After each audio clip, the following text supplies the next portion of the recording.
local Pennsylvania law enforcement are furious at the Secret Service, and they are lashing out over the accusations that they were responsible for security failures that allowed bad gunmen to try to assassinate Donald Trump.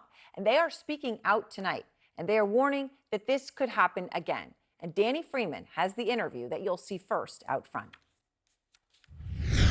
It's extremely misleading to the American people when, it makes our guys look incompetent. Tonight, local law enforcement from Western Pennsylvania pushing back hard against the U.S. Secret Service, who blame them for not stopping a gunman from shooting Trump.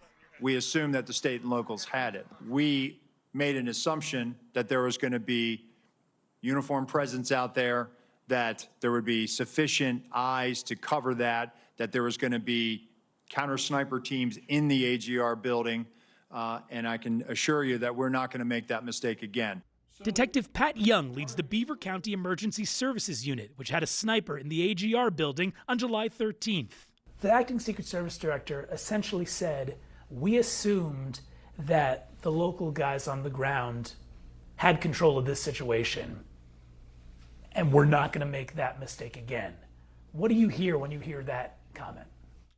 I hear that the acting Secret Service director has no faith in local law enforcement, and we have always considered ourselves partners in the mission of the Secret Service.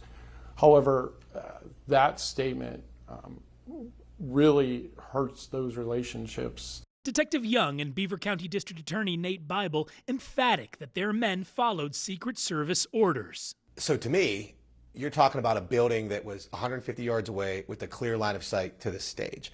And for you to just say, well, the local guys have it, everything that was done there by any of the local guys was done at the direction of the Secret Service. The point of view. The two local law enforcement leaders specifically took offense when acting director of the Secret Service, Ronald Rowe, suggested all the local snipers had to do was look out the window. I'm not saying that they should have neutralized him, but if they'd have just held their post and looked left, maybe.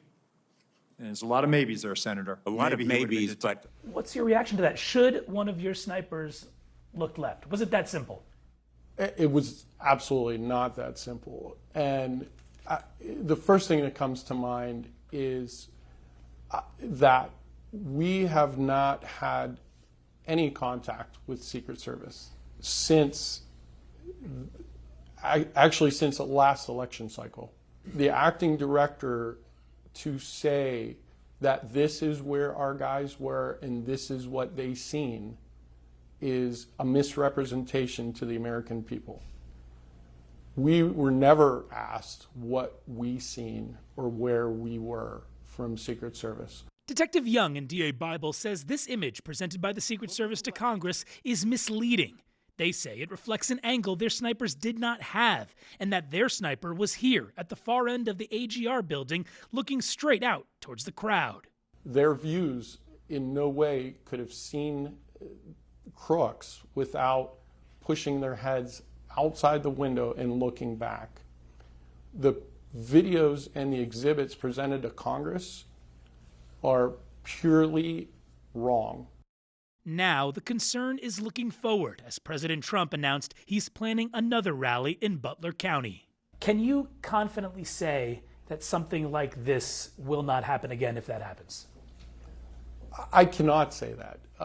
At this point, me along with I'm sure the majority of the American people have many questions as to what and how the Secret Service does their job. For everything that they say that they did wrong, there's a but, and that but is usually assigning blame to the local law enforcement or state police.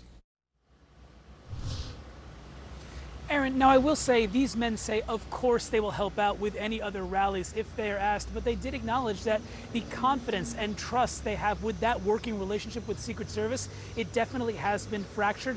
Last thing I'll note, Aaron, the Secret Service declined to comment for our story this evening.